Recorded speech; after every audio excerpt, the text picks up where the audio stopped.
బాలనటిగానే బలా అనిపించి ముక్త మనోహర రూపంతో నాయికగా అలరించి అభినయంతోనూ ఆకట్టుకొని చిత్రసీమలో తనదైన బాణీ పలికించారు మీనా. ఇప్పటికీ మీనా అనగానే చాలామందికి ముద్దు ముద్దు మాటలతో బొద్దుగా అలరించిన బాలతార మీనా గుర్తుకొస్తుంది. పరువాల ప్రయాణ సీతారామయ్య గారి మనవరాలుగాను స్ఫూరిస్తుంది. చంటి ప్రియురాలిగా చేసిన నటన కూడా మదిలో మెదలకమానదు. తరువాతి రోజుల్లో శ్రీ వెంకటేశ్వరుని భక్తురాలు వెంగమాంబగా అలరించిన వైనము మన జ్ఞాపకాల్లో కదలాడుతుంది. అందాల అభినేత్రిగా మీనా జనం మదిలో చెరగని ముద్ర వేశారు. అనేక మంది టాప్ స్టార్స్తో బాలనటిగాను నాయికగాను నటించి మరో శ్రీదేవి అన్న పేరు కూడా సంపాదించారు. దక్షిణాది భాషలన్నింటా మీనా అభినయం ఆకట్టుకుంది. కొన్ని హిందీ చిత్రాల్లోనూ మీనా మెరిసింది. ఇప్పటికీ తన వద్దకు వచ్చిన పాత్రల్లో నచ్చిన వాటిని అంగీకరిస్తున్నారు. మీనా 1976 సెప్టెంబర్ 16న మద్రాసులో జన్మించారు. మీనా తమిళ సినిమా నెంజంగల్తో బాలనటిగా ఇండస్ట్రీలో అడుగుపెట్టింది. తెలుగులో సూపర్ స్టార్ కృష్ణ హీరోగా నటించిన సిరిపురం మొనగాడు సినిమాతో చైల్డ్ ఆర్టిస్ట్గా అడుగుపెట్టి పలు సినిమాల్లో బాలనటిగా అలరించింది. సౌత్లో కన్నడ తప్ప మిగతా భాషల్లో చైల్డ్ ఆర్టిస్ట్గా నటించి మెప్పించింది. ఇక హీరోయిన్గా రాజేంద్ర ప్రసాద్, వినోద్ కుమార్ హీరోలుగా నటించిన నవయుగం సినిమాతో కథానాయికగా పరిచయమైంది. హీరోయిన్గా మీనా కేవలం నటనతో పాటు గ్లామర్ ప్రాధాన్యం ఉన్న పాత్రల్లో నటించి దక్షిణాది ప్రేక్షకులను మెప్పించారు. దక్షిణాది సూపర్ స్టార్స్ రజనీకాంత్, కమల్ హాసన్, మోహన్ లాల్, మమ్ముట్టి, విష్ణువర్ధన్, కృష్ణ, చిరంజీవి, బాలకృష్ణ, నాగార్జున, వెంకటేష్, మోహన్ బాబు, విజయ్, అజిత్ 2 తరాల హీరోల సరసన కథానాయికగా నటించి మెప్పించింది. తెలుగు కథానాయికగా మీనా తొలి చిత్రం నవయుగం. ఏఎన్ఆర్ ప్రధాన పాత్రలో క్రాంతికుమార్ దర్శకత్వంలో తెరకెక్కిన సీతారామయ్య గారి మనవరాలు సినిమా కథానాయికగా మీనాకు మంచి గుర్తింపు లభించింది. వెంకటేష్ హీరోగా రవిరాజా పినిశెట్టి దర్శకత్వంలో తెరకెక్కిన చంటి సినిమాతో స్టార్ హీరోయిన్గా మారింది.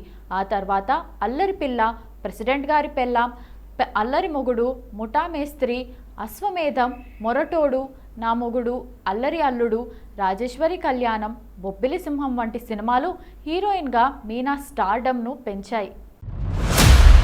రజనీకాంత్ హీరోగా కెఎస్ రవికుమార్ దర్శకత్వంలో తెరకెక్కిన ముత్తు సినిమాతో తమిళనాట మీనా క్రేజ్ పీక్స్కు చేరింది. అటు జపాన్లో రజనీకాంత్తో సమానమైన ఫాలోయింగ్ ఉన్న ఏకైక సౌత్ హీరోయిన్ మీనా కావడం విశేషం. రజనీకాంత్, బాలకృష్ణతో మీనా ఇప్పుడు మరోసారి రజనీకాంత్తో అన్నాత్తేలో తలైవా సరసన నటిస్తోంది. మరోవైపు బాలకృష్ణ గోపీచంద్ మల్లేని చిత్రంలో ఓ కథానాయికగా నటించబోతున్నట్టు సమాచారం. దక్షిణాదిలో అన్ని జోనర్స్లో సినిమాలు చేసిన మీనా హిందీలో మాత్రం పరదా మే పరదా అనే ఒకే ఒక్క సినిమా చేసింది. ఇన్నేళ్ల కెరీర్లో ఒక్కసారి కూడా కాలేజీ విద్యార్థినిగా మీనా నటించలేదు. ఇది ఇకపై సాధ్యం కాదు. నర్తకిగా ఆమెకు డాన్సర్గా నటించే అవకాశం మీనాకు ఎప్పుడూ రాలేదు. హీరోయిన్గా విభిన్న పాత్రల్లో నటించిన మీనా ఇప్పుడు విలన్గా నెగిటివ్ షేడ్స్ ఉన్న పాత్రలో నటించాలని ఉందని చెబుతోంది. శివాజీ గణేశన్ నటించిన నెంబర్ గర్ల్ చిత్రంలో తొలిసారి మీనా తెరపై కనిపించారు. తెలుగులో మీనా మొదటిసారి కనిపించిన చిత్రం కృష్ణ హీరోగా రూపొందిన సిరిపురం మొనగాడు.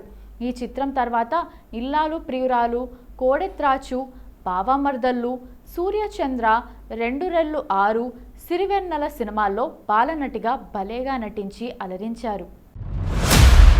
మోహన్ గాంధీ దర్శకత్వంలో విజయశాంతి నాయికగా తెరకెక్కిన కర్తవ్యంలో లేలేత అందాలతో ఓ కీలక పాత్ర పోషించారు. ఏఎన్ఆర్ ముఖ్య పాత్ర పోషించిన సీతారామయ్య గారి మనవరాల్లో ఆ మహానటునితో పోటీగా నటించి మంచి పేరు సంపాదించారు. ఆయనతో కలిసి నటించిన రాజేశ్వరి కళ్యాణంతో ఉత్తమ నటిగా నందిని సొంతం చేసుకున్నారు మీనా. అన్బుల్లా రజనీలో రజనీకాంత్తో బాలనటిగా నటించిన మీనా తర్వాత ఆయనతోనే ముత్తు చిత్రంలో నాయికగా మెరిసి మురిపించారు. అలాగే కృష్ణతోనూ ఇంద్రభవనంలో నాయికగా నటించారు. ఆ సమయంలోనే మీనాను మరో శ్రీదేవిగా కొందరు కీర్తించారు. Tollywood top స్టార్స్తో విజయకేతనం ఎగరేశారు Meena. చిరంజీవితో ముఠా మేస్త్రి, స్నేహం కోసం, బాలకృష్ణతో బొబ్బిలి సింహం, కృష్ణబాబు, నాగార్జునతో ప్రెసిడెంట్ గారి పెళ్ళాం, అల్లరి అల్లుడు, మోహన్ బాబుతో అల్లరి మొగుడు వంటి విజయవంతమైన చిత్రాల్లో నటించారు మీనా. తెలుగునాట ఆమె హిట్ పేర్ వెంకటేష్ అనే చెప్పాలి. వారిద్దరూ కలిసి నటించిన చంటి, అబ్బాయి గారు, సుందరాకాండ, సూర్యవంశం, దృశ్యం చిత్రాలు తెలుగు వారిని విశేషంగా అలరించాయి. ఇక అల్లరి పిల్ల, గిల్లి కజ్జాలు, పెళ్ళాం చెబితే వినాలి, భలే పెళ్ళాం, చిలకపచ్చ కాపురం, మా అన్నయ్య, పాపే నా ప్రాణం, అమ్మాయి కోసం, పుట్టింటికి రాచెల్లి, స్వామి, వెంగమాంబ వంటి చిత్రాల్లోనూ మీనా అభినయం జనాన్ని ఆకట్టుకుంది. మీనా బెంగళూరుకు చెందిన సాఫ్ట్వేర్ ఇంజనీర్ విద్యాసాగర్ను 2009లో వివాహం చేసుకున్నారు. వారికి నైనిక అనే అమ్మాయి ఉంది. 5 ఏళ్ల ప్రాయంలోనే నైనిక తేరి అనే చిత్రంలో నటించింది. మీనా కొన్ని టీవీ కార్యక్రమాల్లోనూ పాల్గొన్నారు. ప్రస్తుతం మీనా సీనియర్ హీరోలకు బెస్ట్ చాయిస్గా మారింది. ఇప్పటికే మోహన్ లాల్ దృశ్యం 2తో పాటు రజనీకాంత్ అన్నాతేతో హీరోయిన్గా నటించింది. దృశ్యం 2లో మోహన్ లాల్ సరసన రాణి జార్జ్ కుట్టి పాత్రలో అలరించింది. దృశ్యం 2 తెలుగు రీమేక్లో మరోసారి జ్యోతి పాత్రలో తెలుగు ప్రేక్షకులను పలకరించింది మీనా. తమిళనాడులో రాజకీయ పార్టీలు వచ్చే ఏడాది జరగనున్న అసెంబ్లీ ఎన్నికల కోసం సమాయత్తమవుతున్నాయి. ఈ కీలక ఎన్నికల్లో సత్తా చాటేందుకు భారతీయ జనతా పార్టీ ఇప్పటి నుంచే వ్యూహాత్మకంగా అడుగులు వేస్తోంది. పార్టీ బలోపేతం కోసం ప్రముఖ వ్యక్తులను, ముఖ్యంగా సినిమా సెలబ్రిటీలను ఆకర్షించే ప్రయత్నంలో బీజేపీ తీవ్రంగా కృషి చేస్తోంది. ఈ నేపథ్యంలో ప్రముఖ నటి మీనా బీజేపీలో చేరే అవకాశం ఉందని వార్తలు వస్తున్నాయి. ఈ చేరిక బీజేపీకి తమిళనాడులో కొత్త ఊపు తీసుకొచ్చే అవకాశం ఉందని రాజకీయ విశ్లేషకులు భావిస్తున్నారు.